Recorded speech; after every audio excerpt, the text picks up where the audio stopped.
تابوت پر آخری کیل ٹھوکتے ہوئے جب اپنا عقیدہ بیان کیا تو یوں بیان کیا کہ یا رسول اللہ میں تو مالک ہی کہوں گا کہ ہو مالک کے حبیب یعنی محبوب و محب میں نہیں میرا تو نعرہ تکبیر، نعرہ رسالت، مسلک اعلی حضرت، تعلیمات اعلی حضرت، فیضان مخدوم پاک حضور تاج العلماء۔ کیا بات ہے میاں، سبحان اللہ، سبحان اللہ۔ آگے بڑھنے سے پہلے میں ذرا اس کی وضاحت کر دوں۔ مفسرین کی ایک بہت بڑی جماعت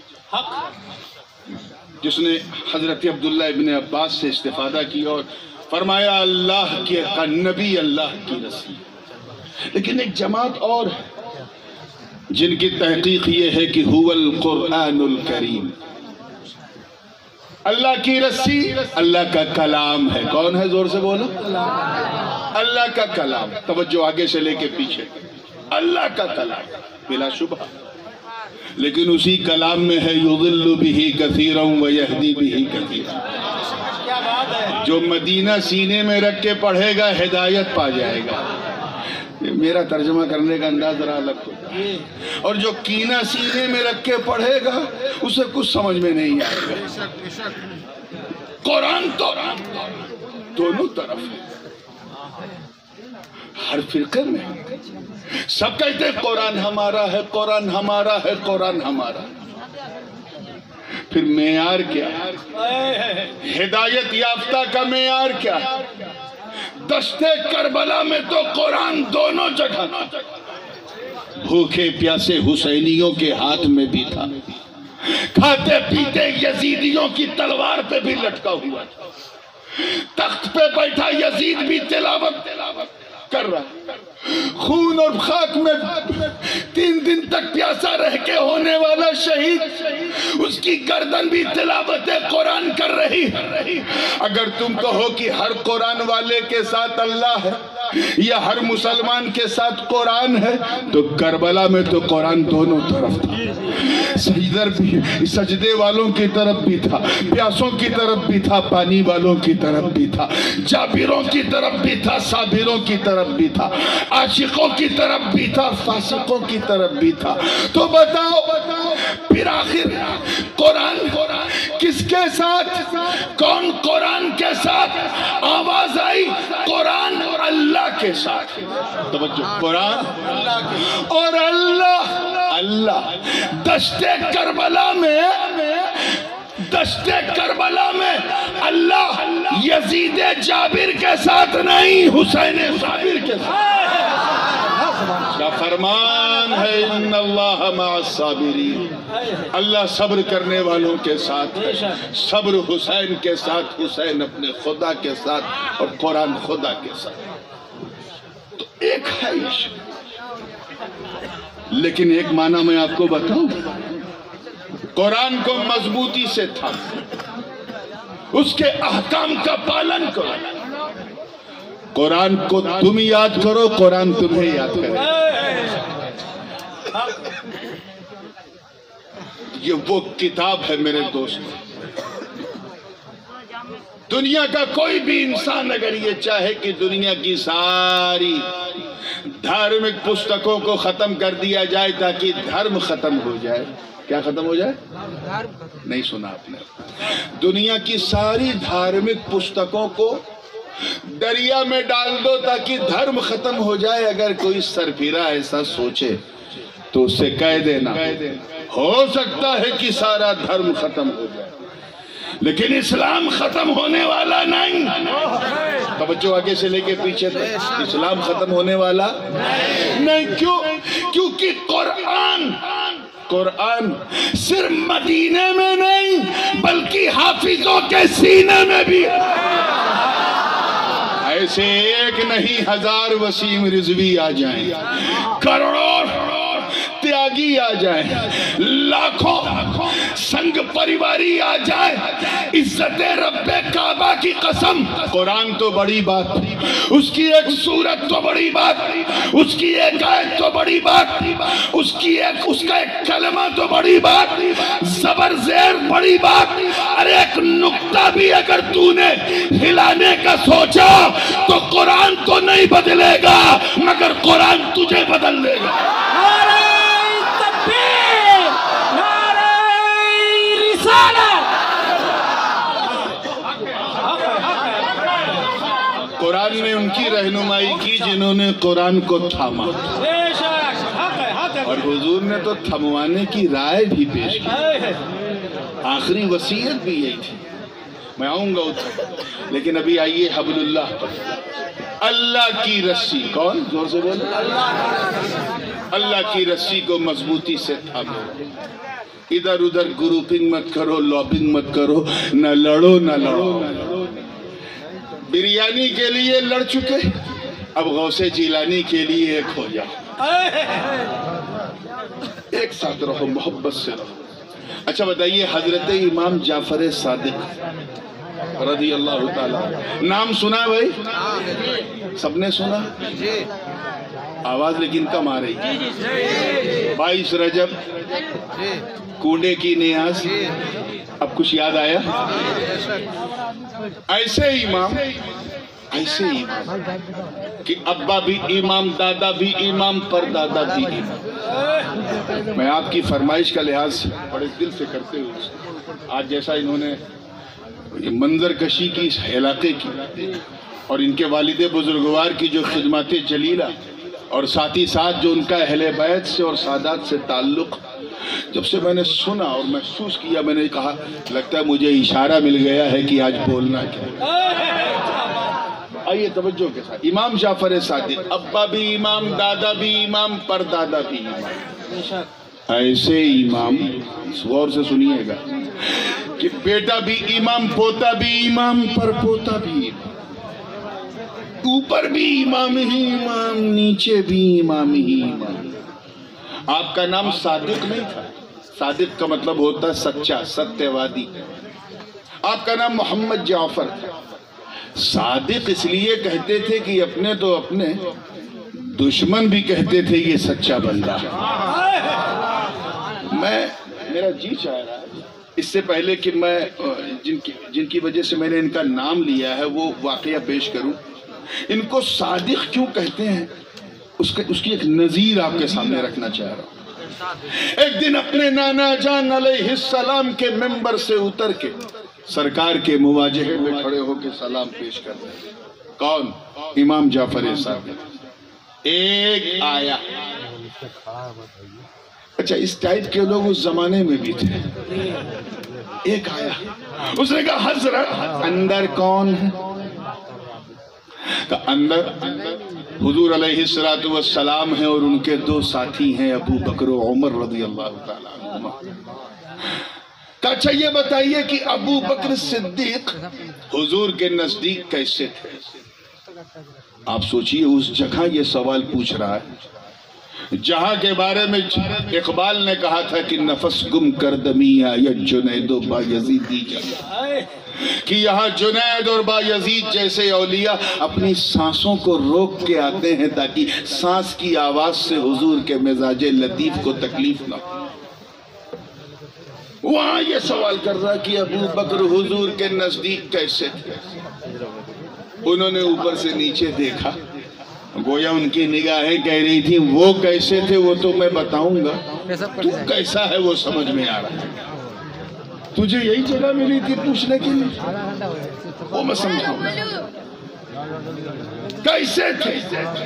ہم اور آپ ہوتے تو بڑا لمبا چوڑا جواب دیتے، ایسے تھے کہ کبھی ساتھی نہیں چھوڑا، مکے میں بھی ساتھ رہتے تھے، مدینے میں بھی ساتھ حضور کے خسر تھے، بدر احد خیبر خندق میں حضور کا کبھی ساتھ نہیں چھوڑا، ایسے تھے۔ رات ختم ہو جاتی لیکن بات، زور سے بولیے، بات نہیں ختم ہوتی، لیکن وہ امام ابن امام ہے۔ توجہ رہے، لمبا چوڑا جواب نہیں دیا۔ ادھر دیکھیں، جالی کی طرف اشارہ کیا جو کھجور کی ٹہنیوں سے بنی تھی، کہا یہی پوچھ رہا ہے نا کیسے تھے؟ جالی کی طرف دیکھ، ایسے تھے، ایسے تھے، دیکھ ایسے تھے۔ یعنی جیسے دکھ رہے ہیں ویسے تھے، مطلب کبھی نبی کو چھوڑا ہی نہیں۔ مکے میں نبی کے ساتھ، مدینے میں نبی کے ساتھ، سفر میں نبی کے ساتھ، حضر میں نبی کے ساتھ، خلوت میں نبی کے ساتھ، جلوت میں نبی کے ساتھ، بدر میں نبی کے ساتھ، احد میں نبی کے ساتھ، خیبر میں نبی کے ساتھ، خندق میں نبی کے ساتھ، بھوک میں نبی کے ساتھ، پیاس میں نبی کے ساتھ، جنگ میں نبی کے ساتھ، صلح میں نبی کے ساتھ، پریشانی میں نبی کے ساتھ، آسانی میں نبی کے ساتھ، زخم میں نبی کے ساتھ، گھر میں نبی کے ساتھ، بازار نبی کے ساتھ۔ ارے ایسا ساتھ، توجہ اللہ کرے ضائع نہ ہو جائے، ایسا ساتھ کہ جب تک زمین پر تھے نبی کے ساتھ، آج گنبد خضرا کے نیچے لیٹے ہیں تو نبی نعرہ تکبیر، نعرہ رسالت، فیضان ابو بکر صدیق، سبحان اللہ۔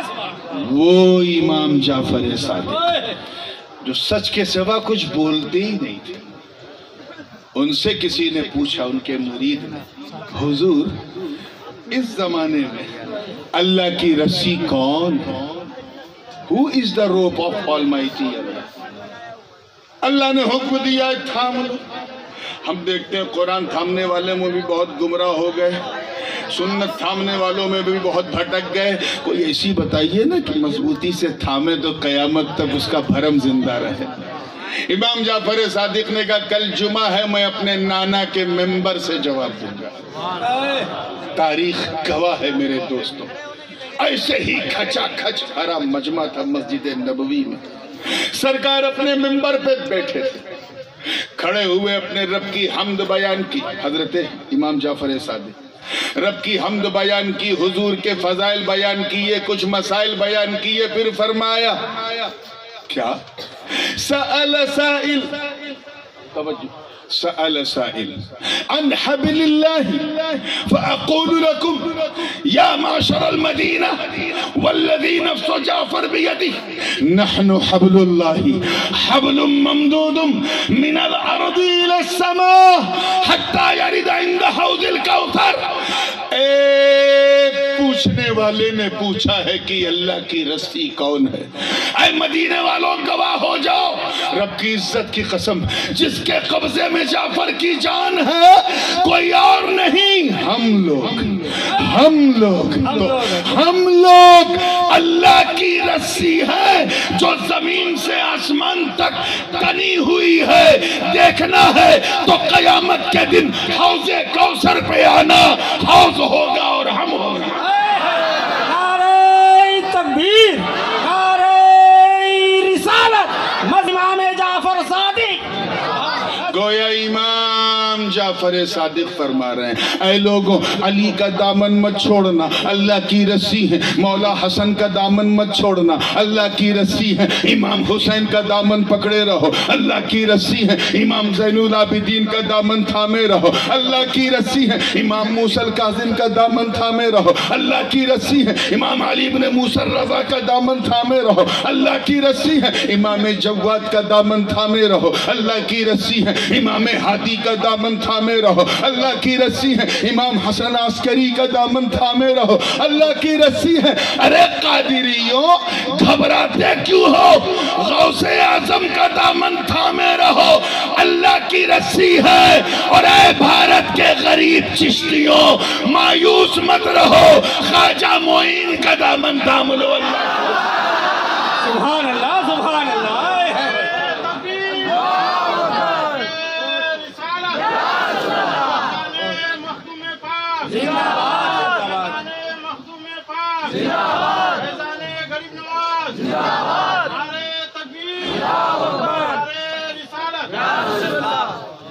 تھام کر کے تو دیکھو، یہی تو اولیاء کی یادگاریں ہیں۔ تھام کے تو دیکھ، زیادہ دور جانے کی ضرورت نہیں، اجمیر جا کے دیکھ۔